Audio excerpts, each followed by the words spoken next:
ஆகாஷவாணி.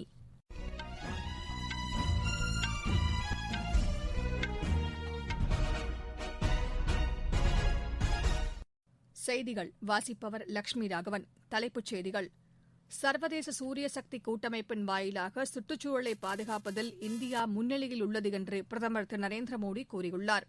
புதிய வேளாண் சட்டங்கள் குறித்து பேச்சுவார்த்தை நடத்த வருமாறு விவசாய சங்கங்களுக்கு மத்திய அரசு மீண்டும் அழைப்பு விடுத்துள்ளது. கிறிஸ்துமஸ் பண்டிகை நாளை கொண்டாடப்படுவதை முன்னிட்டு குடியரசுத் தலைவர், குடியரசு துணைத் தலைவர் உள்ளிட்ட தலைவர்கள் கிறிஸ்துவ மக்களுக்கு வாழ்த்து தெரிவித்துள்ளனர். பிரிட்டனில் கண்டறியப்பட்டுள்ள புதிய வகை கோவிட்-19 பாதிப்பு தொடர்பாக மாநில சுகாதாரத்துறை செயலாளர்களுடன் மத்திய அரசு ஆலோசனை நடத்தியுள்ளது. கர்நாடகாவில் இன்று முதல் அமல்படுத்தப்படுவதாக இருந்த இரவு நேர ஊரடங்கு அறிவிப்பு திரும்பப் பெறப்படுவதாக மாநில அரசு கூறியுள்ளது. இனி விரிவான செய்திகள். சர்வதேச சூரிய சக்தி கூட்டமைப்பின் வாயிலாக சுற்றுச்சூழலை பாதுகாப்பதில் இந்தியா முன்னிலையில் உள்ளது என்று பிரதமர் திரு நரேந்திர மோடி கூறியுள்ளார். மேற்குவங்க மாநிலத்தில் உள்ள விஸ்வபாரதி பல்கலைக்கழகத்தின் நூற்றாண்டு விழாவில் காணொலி காட்சி வாயிலாக அவர் உரையாற்றினார். சுயசார்பு இந்தியா இயக்கம் என்பது உலக நலனையும் உள்ளடக்கியது என்று பிரதமர் கூறினார். நம் நாட்டின் வளர்ச்சிப் பாதைக்கான இந்த இயக்கம் உலகிற்கு உதவிகரமாக இருக்கும் என்றும் பிரதமர் குறிப்பிட்டார். பாரிஸ் பருவநிலை ஒப்பந்தத்தின்படி சுற்றுச்சூழல் இலக்குகளை எட்ட சரியான பாதையில் செல்லும் ஒரே பெரிய நாடு இந்தியா மட்டுமே என்று அவர் கூறினார். விஸ்வபாரதி பல்கலைக்கழகத்தை நிறுவிய குருதேவ் ரவீந்திரநாத் தாகூரின் நோக்கத்தை நிறைவேற்றும் வகையில் சுயசார்பு இந்தியா இயக்கம் இருக்கிறது என்றும் அவர் தெரிவித்தார். இந்தியாவின் நன்மைகளை உலகம் எடுத்துக் கொள்ள வேண்டும் என்பதை ரவீந்திரநாத் தாகூர் நோக்கமாக கொண்டிருந்ததையும் பிரதமர் சுட்டிக்காட்டினார். இதன் அடிப்படையிலேயே இந்த பல்கலைக்கழகத்தின் பெயர் இருப்பதாகவும் திரு நரேந்திர மோடி குறிப்பிட்டார். ரவீந்திரநாத் தாகூரின் தொலைநோக்கு சிந்தனையின் உண்மையான அடையாளமாக இந்த பல்கலைக்கழகம் திகழ்கிறது என பிரதமர் கூறினார். புதிய வேளாண் சட்டங்கள் குறித்து பேச்சுவார்த்தை நடத்த வருமாறு தில்லியில் போராட்டத்தில் ஈடுபட்டுள்ள விவசாய சங்கங்களுக்கு மத்திய அரசு மீண்டும் அழைப்பு விடுத்துள்ளது. இதுகுறித்து மத்திய வேளாண் அமைச்சக இணைச் செயலாளர் திரு விவேக் அகர்வால் விவசாய சங்கங்களுக்கு அனுப்பியுள்ள கடிதத்தில் விவசாயிகள் எழுப்பும் அனைத்து பிரச்சினைகள் குறித்தும் விவாதித்து தீர்வு காண அரசு உறுதிபூண்டிருப்பதாக தெரிவித்துள்ளார். விவசாயிகளுடன் திறந்த மனதுடன் பேச்சுவார்த்தை நடத்த மத்திய அரசு எப்பொழுதும் தயாராக இருப்பதாகவும் விவசாயிகள் எழுப்பும் பிரச்சினைகளுக்கு அனைத்து தரப்பினரும் ஏற்றுக்கொள்ளக்கூடிய தீர்வு காணப்பட வேண்டும் என்பதே அரசின் விருப்பம் என்றும் அந்த கடிதத்தில் தெரிவிக்கப்பட்டுள்ளது. விவசாயிகளுக்கான வருவாய் ஆதரவு திட்டத்தின் கீழ் அடுத்த கட்ட தொகையை பிரதமர் திரு நரேந்திர மோடி விவசாயிகளின் வங்கிக் கணக்குகளுக்கு நேரடியாக செலுத்தும் நிகழ்ச்சி நாளை நடைபெறவுள்ளது. 9 கோடி விவசாய குடும்பங்களின் வங்கிக் கணக்குகளுக்கு 18,000 கோடி ரூபாய் செலுத்தப்பட உள்ளதாக மத்திய அரசின் செய்திக்குறிப்பு தெரிவிக்கிறது. இந்த நிகழ்ச்சியில் 6 மாநிலங்களைச் சேர்ந்த விவசாயிகளுடனும் திரு நரேந்திர மோடி கலந்துரையாடுகிறார். மத்திய வேளாண் துறை அமைச்சர் திரு நரேந்திர சிங் தோமரும் இதில் பங்கேற்கிறார்.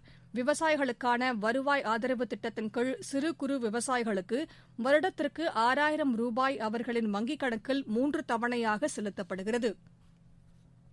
தரையிலிருந்து விண்ணில் உள்ள இலக்கை தாக்கி அழிக்கக்கூடிய ஏவுகணை வெற்றிகரமாக பரிசோதிக்கப்பட்டிருப்பதன் மூலம் உள்நாட்டு ஏவுகணை தொழில்நுட்பத்தை பாதுகாப்பு ஆராய்ச்சி மற்றும் மேம்பாட்டு நிறுவன விஞ்ஞானிகள் புதிய உச்சத்திற்கு அழைத்துச் சென்றிருப்பதாக மத்திய தகவல் ஒலிபரப்புத்துறை அமைச்சர் திரு பிரகாஷ் ஜவடேகர் பாராட்டு தெரிவித்துள்ளார். இதுகுறித்து அவர் வெளியிட்டுள்ள டுவிட்டர் பதிவில் இந்த புதிய ஏவுகணை 50 கிலோமீட்டர் தொலைவிற்கு அப்பால் உள்ள ஒன்றுக்கும் மேற்பட்ட வான் இலக்குகளை துல்லியமாக தாக்கி அழிக்கும் வல்லமை பெற்றது என்றும் குறிப்பிட்டுள்ளார். இது ஒரு மாபெரும் தொழில்நுட்ப சாதனை என்றும் அவர் தெரிவித்துள்ளார். அசாமில் தேசிய குடிமக்கள் பதிவேட்டில் பெயர்கள் இல்லாத 19 லட்சம் பேர் சட்டப்பேரவைத் தேர்தலில் வாக்களிக்கலாம் என தேர்தல் ஆணையம் தெரிவித்துள்ளது. வெளிநாட்டைச் சேர்ந்தவர் என்று அது தொடர்பான தீர்ப்பாயத்தால் அறிவிக்கப்பட்டவர்கள் மட்டுமே வாக்களிக்க இயலாது என்று தேர்தல் ஆணையம் ஏற்கனவே தெளிவுபடுத்தியுள்ளதாக கவுஹாத்தியில் உள்ள மாநில தலைமை தேர்தல் அதிகாரியின் அலுவலகம் கூறியுள்ளது.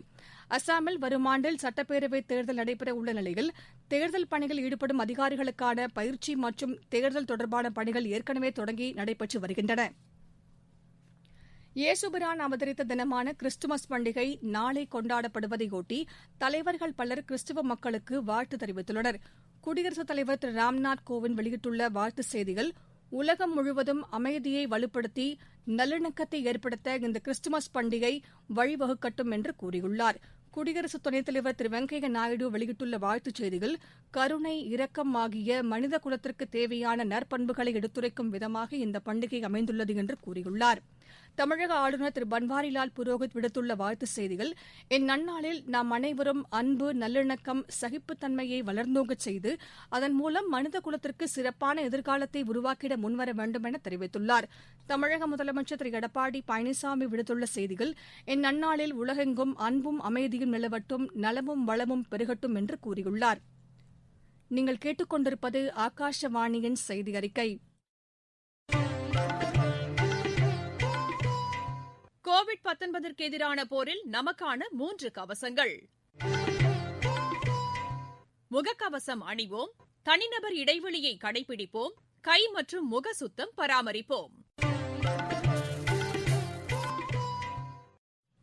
பிரிட்டனிலிருந்து இந்தியா வந்தவர்களுக்கு புதிய வகை கோவிட்-19 பாதிப்பு உள்ளதா என்பது குறித்து கண்டறிவது தொடர்பாக பல்வேறு மாநிலங்களின் சுகாதாரத்துறை செயலாளர்களுடன் மத்திய சுகாதாரத்துறை செயலாளர் திரு ராஜேஷ் பூஷன் இன்று காணொலி காட்சி வாயிலாக ஆலோசனை மேற்கொண்டார். தமிழ்நாடு, கர்நாடகா, மகாராஷ்டிரா, தெலங்கானா, மேற்குவங்கம், கோவா, பஞ்சாப், குஜராத், கேரளா ஆகிய மாநிலங்களுக்கு பிரிட்டனிலிருந்து வந்த சிலருக்கு கோவிட்-19 பாதிப்பு கண்டறியப்பட்டுள்ளது. அவர்களுக்கு ஏற்பட்டுள்ளது புதிய வகை கோவிட்-19 பாதிப்பா என்பது குறித்து கண்டறிவது தொடர்பாக இன்றைய ஆலோசனைக் கூட்டத்தில் விவாதிக்கப்பட்டது. பிரிட்டனிலிருந்து இந்தியா திரும்பியவர்களுக்கு கோவிட்-19 தொற்று பாதிப்பு உறுதி செய்யப்பட்டால் அதன் வகையை கண்டறிவது தொடர்பாக சம்பந்தப்பட்ட ஆய்வகங்களுக்கு மாதிரிகளை அனுப்பி வைக்குமாறு மாநில மற்றும் யூனியன் பிரதேச அரசுகளை மத்திய அரசு கேட்டுக் கொண்டுள்ளது. புதிய வகை தொற்று பாதிப்பை கண்டறிய 6 ஆய்வகங்கள் ஏற்படுத்தப்பட்டுள்ளதாக இந்த கூட்டத்தில் தெரிவிக்கப்பட்டுள்ளது. இந்த ஆய்வகங்களின் எண்ணிக்கை அதிகரிக்கப்படும் என்றும் கூட்டத்தில் கூறப்பட்டது. விமான நிலைய சுகாதார ஆய்வகங்கள் மற்றும் கண்காணிப்பு அதிகாரிகளுடன் மாநில அரசுகள் ஒருங்கிணைந்து செயலாற்ற வேண்டும் என்றும் நிலையான வழிகாட்டு நெறிமுறைகள் கடைபிடிக்கப்படுகிறதா என்பதை உறுதி செய்ய வேண்டும் என்றும் மத்திய அரசு சார்பில் அறிவுறுத்தப்பட்டது. இக்கூட்டத்தில் இந்திய மருத்துவ ஆராய்ச்சி குழுமத்தின் தலைமை இயக்குநர், தேசிய சுகாதார இயக்கத்தின் நிர்வாக இயக்குநர், மத்திய சுகாதாரத்துறை அமைச்சகத்தின் கூடுதல் செயலாளர் உள்ளிட்டோரும் சுகாதாரத்துறை அமைச்சகத்தின் உயரதிகாரிகளும் கூட்டத்தில் பங்கேற்றனர். இதனிடையே பிரிட்டனிலிருந்து திரும்பிய பயணிகளில் கோவிட்-19 தொற்றால் பாதிக்கப்பட்டவர்களில் பாதிக்கும் மேற்பட்டோருக்கு புதிய வகை தொற்று பாதிப்பு ஏற்பட்டுள்ளதாக சில ஊடகங்களில் வெளியான தகவல்களை மத்திய அரசு மறுத்துள்ளது. இது தொடர்பாக இதுவரை கண்டறியப்படவில்லை என்றும் சோதனைகளுக்கு பின்னரே தெரியவரும் எனவும் அரசு தரப்பில் தெரிவிக்கப்பட்டுள்ளது. கோவிட்-19 வைரஸ் மரபணு மாற்றம் குறித்து பொதுமக்கள் அச்சம் கொள்ள தேவையில்லை என்று விஞ்ஞான் பிரச்சார் அமைப்பின் முதுநிலை விஞ்ஞானி திரு தாவி வெங்கடேஸ்வரன் கேட்டுக் கொண்டுள்ளார். எமது செய்தியாளரிடம் பேசுகையில் அவர் இவ்வாறு கூறினார். இந்த நாவல் கொரோனா வைரஸை பொறுத்த வரைக்கும் கடந்த டிசம்பர் மாதம் முதல் முறையாக சீனாவில் ஊஹான்ல இனம் கண்ட பிறகு அங்க இருக்கக்கூடிய ஒரு நோயாளியினுடைய உடல்ல இருந்த வைரஸை எடுத்து மரபணு வரிசை செஞ்சிட்டோம். அதான் முதல் வரிசை. அந்த வரிசையிலிருந்து கணக்கு போட்டுட்டே வரும்போது இன்றைக்கு விஞ்ஞானிகள் என்ன சொல்றாங்கன்னா, சுமார் 15 நாளைக்கு ஒரு முறை இதுல மரபணு மாற்றம் ஏற்படுது அப்படிங்கிறாங்க. இன்னி வரைக்கும் சற்றேறக்குரிய 5574 மரபணு மாற்றங்கள் கொண்ட வகை வகையான கொரோனா வைரஸை இனம் கண்டுவிட்டார்கள். இதுக்கு பேர் வேரியன்ட் அப்படின்னு ஆங்கிலத்தில் சொல்லுவாங்க, தமிழ்ல வேற்றுருவம் அப்படின்னு சொல்றோம். இதுவரைக்கும் கண்டுபிடிச்சிருக்கக்கூடிய நாவல் கொரோனா வைரஸினுடைய பல்வேறு மரபணு மாற்றங்கள் எதுவும் புது ஸ்ட்ரெயின் இல்லை என்பது ரொம்ப தெளிவாக விஞ்ஞானிகள் சொல்றாங்க.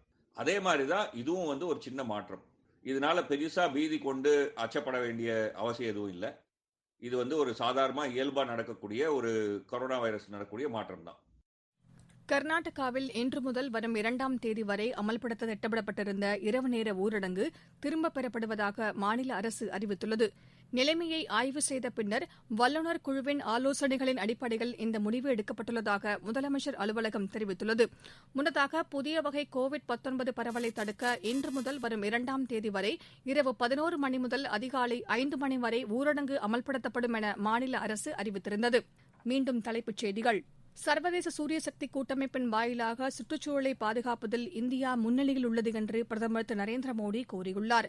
புதிய வேளாண் சட்டங்கள் குறித்து பேச்சுவார்த்தை நடத்த வருமாறு விவசாய சங்கங்களுக்கு மத்திய அரசு மீண்டும் அழைப்பு விடுத்துள்ளது. கிறிஸ்துமஸ் பண்டிகை நாளை கொண்டாடப்படுவதை முன்னிட்டு குடியரசுத் தலைவர், குடியரசு துணைத் தலைவர் உள்ளிட்ட தலைவர்கள் கிறிஸ்துவ மக்களுக்கு வாழ்த்து தெரிவித்துள்ளனர்.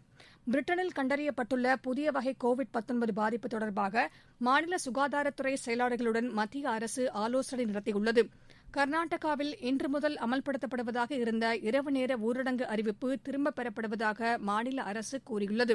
இத்துடன் இந்த செய்தி அறிக்கை நிறைவு பெற்றது. எமது செய்திகளை உடனுக்குடன் அறிந்து கொள்ள AIR News_Chennai என்ற ட்விட்டர் பக்கத்திலும், செய்தி தொகுப்புகளை all India radio news Chennai என்ற யூ டியூப் சேனலிலும் கேட்கலாம்.